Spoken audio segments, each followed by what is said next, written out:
bersama dari pertemuan ketiga baca pres yang memenuhi undangan makan siang dari Presiden Jokowi. Apa yang sebenarnya bisa kita tafsirkan dari pertemuan ini? Tepatkah momentum ini dilaksanakan sebelum penetapan calon dan juga masa kampanye?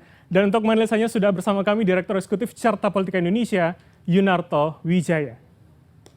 Halo, selamat malam Mas Toto. Selamat malam, Mas Bram. Oke, ini menarik kemudian untuk kita bahas. Saya tidak ingin masuk pertama ke soal makna atau tafsir, tapi saya ingin analisa Anda dulu. Ketika kita membandingkan dengan apa yang dilakukan Presiden SBY di 2014, beliau melakukan setelah pencoblosan menjelang putusan KPU begitu. Bagaimana dengan Jokowi hari ini? Tepatkah kemudian sebelum kita memulai masa kampanye bahkan pertemuan itu dilakukan?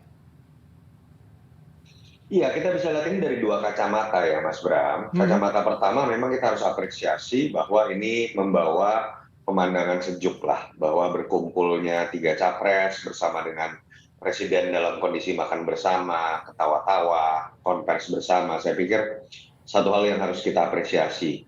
Walaupun bisa juga dilihat dari kacamata kedua, kenapa kemudian Presiden sangat cepat melakukan pertemuan ini, dan ini khas gaya Pak Jokowi ya, kalau kita lihat dari zaman wali kota, gubernur, ketika ada kontroversi atau keriuhan, biasanya dilakukan proses entah itu lobby atau pendekatan melalui makan siang atau makan malam. Dan kita tahu ada kondisi yang tidak biasanya terjadi dari pemilu-pemilu sebelumnya. Isu mengenai keterlibatan kekuasaan dalam pertarungan pilpres sekarang kan sangat kental, suka atau tidak, karena anak kandung Pak Jokowi ada dalam kertas suara menjadi sosok bacawa pres atau nanti akan menjadi cawapres. Dan kita tahu sampai sekarang masih ramai dalam perbincangan netizen, dalam statement tokoh-tokoh terkait dengan kenetralan presiden, terkait dengan apakah akan ada intervensi kekuasaan, mobilisasi, dan lain-lain. Sehingga menurut saya memang ini optik yang ingin ditujukan oleh Jokowi bahwa dia netral, bahwa dia berdiri di atas ketiga capres. Walaupun jadi pertanyaan juga, kenapa nggak sekalian nama cawapresnya? Dan itu sudah terjawab, besok cawapresnya akan dikumpulkan bersama dengan Pak Kiai Ma'ruf Amin. Oke, tapi sebelum ke sana Mas Toto, jadi artinya pesan ini adalah untuk publik atau untuk ketiga baca presnya? Apakah artinya pesan ini kalau ketiga baca pres dia sebagai seorang negarawan yang netral, atau kemudian publik bisa mengartikan ya dia berada di atas semua capres begitu paling tidak? Kalau ditanyakan tujuannya lebih kepada pesan kepada tiga capres atau kemudian kepada publik, jelas kepada publik. Kalau hanya kepada capres, pertemuan yang sifatnya tertutup itu biasanya lebih efektif untuk menyampaikan sebuah pesan. Yang tadi terjadi kan memang optiknya sengaja kemudian ingin dikejar ya, seperti oleh istana ditujukan kepada publik, Presiden bertemu, lalu mereka konvers dan kemudian ada dalam suasana damai-damai saja. Jadi tujuannya saya lebih melihat ini kepada publik, menunjukkan bahwa Presiden berdiri di atas ketiganya, bukan dalam konteks menyampaikan pesan secara khusus kepada para baca pres. Tapi kalau kita lihat dari konvers saja, sebetulnya ada pesan-pesan tersirat yang menunjukkan ada dua capres, baca pres yang posisinya agak berbeda, karena yang menyindir atau menyentuh isu mengenai netralitas itu hanya Mas Anies dengan Mas Ganjar, sementara Pak Prabowo tidak menyentuh itu sama sekali. Dan kalau kita lihat bahkan dalam sesudah konvers yang terlihat akrab itu hanya Mas Ganjar dengan Mas Anies, Pak Prabowo pulang duluan. Dari situ sebenarnya menurut saya kita bisa lihat sebuah konstelasi politik, terlepas memang kesejukan ini harus kita apresiasi. Oke. Sebelum kita lanjutkan, kita akan dengarkan bersama terlebih dahulu statement dari baca pres Anies Baswedan dan juga Ganjar Pranowo dalam statement setelah pertemuan berikut ini. Sering bertemu dengan banyak orang-orang yang sayang pada Pak Presiden. Dan mereka-mereka yang sayang ini menitipkan pesan untuk Bapak Presiden bisa menjaga netralitas. Dan tadi beliau sampaikan bahwa beliau memang mengumpulkan pejabat, gubernur, bupati, bahkan akan mengumpulkan TNI, polisi, dan semua aparat-aparat untuk netral. Teman-teman terima kasih ya.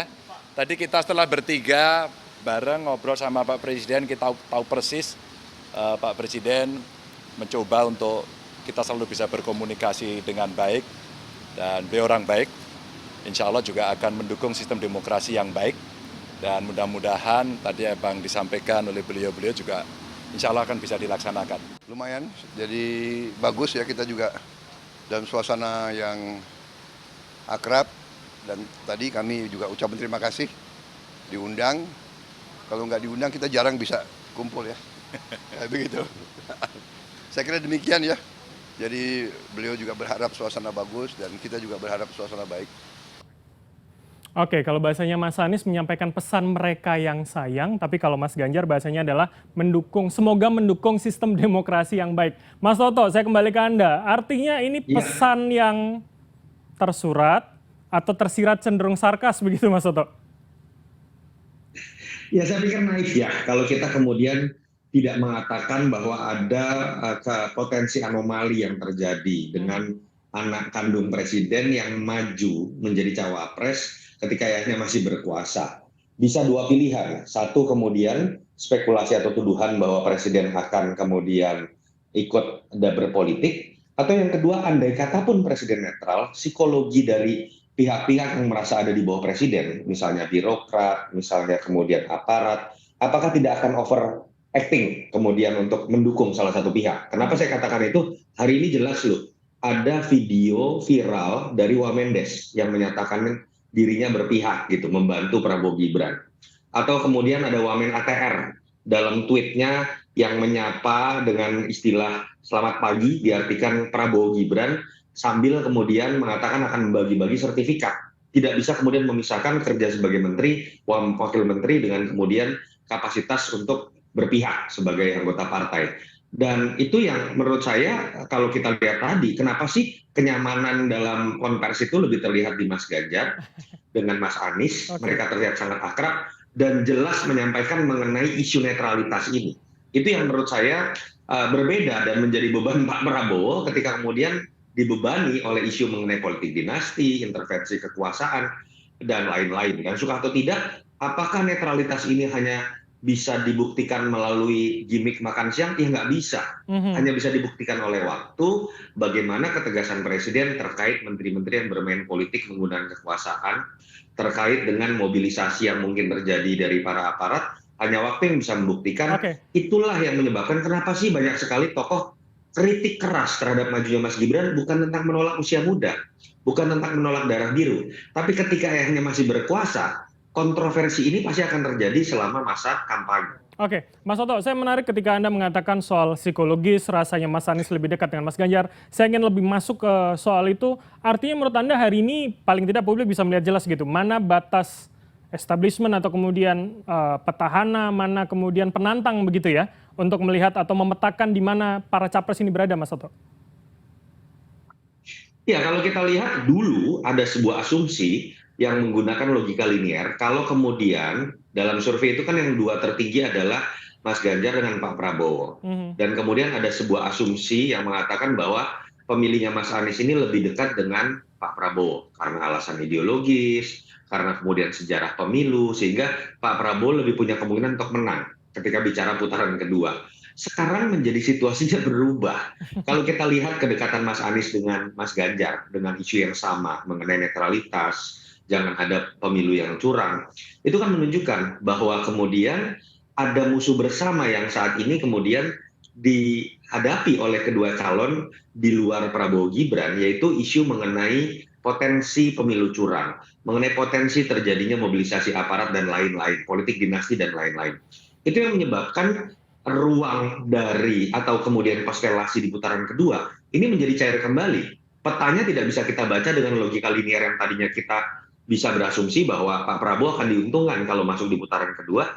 Sekarang dengan adanya musuh bersama terkait dengan potensi pemilu curang dan politik dinasti, bukan tidak mungkin pemilih Mas Anies atau pemilih Mas Ganjar itu malah lebih mudah untuk bersatu di putaran kedua, siapapun yang lolos andai kata berhadapan dengan Prabowo Gibran, karena isu mengenai politik kecurangan ini. Kalau kita mau membayangkan ya, kalau betul ketakutan-ketakutan itu terjadi, 3 bulan ke depan ini kan sampai 14 Februari kita akan paling banyak berdiskusi dan keluar berita itu terkait dengan hal-hal yang ditakutkan tadi, mobilisasi aparat, kecurangan pemilu, perangkat pemilu yang mungkin dianggap tidak netral dan lain-lain.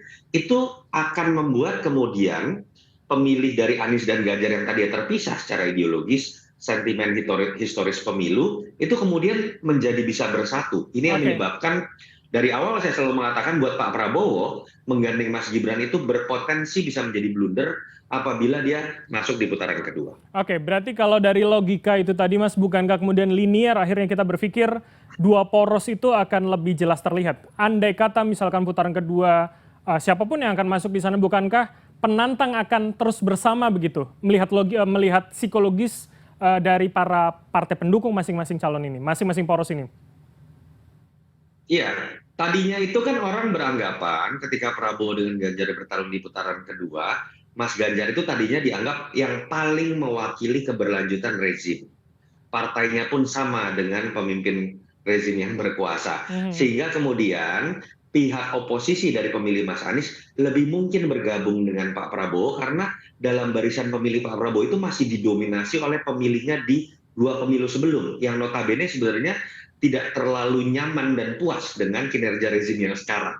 Sekarang situasi jadi berubah. Pak Prabowo ini yang dianggap paling dekat dengan Pak Jokowi, paling dianggap mewakili rezim, bukan karena karakternya, bukan karena sentimen historisnya, karena menggandeng anak kandungnya Pak Jokowi. Itu yang menyebabkan peluang dari Mas Ganjar dengan Mas Anies untuk bisa menyatukan barisan pemilihnya di putaran kedua, siapapun yang akan masuk, itu menjadi lebih terbuka dalam kondisi sekarang. Oke, menarik berarti ya, artinya kita melihat dinamika dan bagaimana kemudian paling tidak masing-masing paslon memaintain isu ke depan. Terima kasih Mas Toto, Mas Yunarto Wijaya, Direktur Eksekutif Mas Bram. Carta Politika telah Sama-sama. bergabung sama kami dan memberikan insight di Prime News malam hari ini. Selamat malam Mas.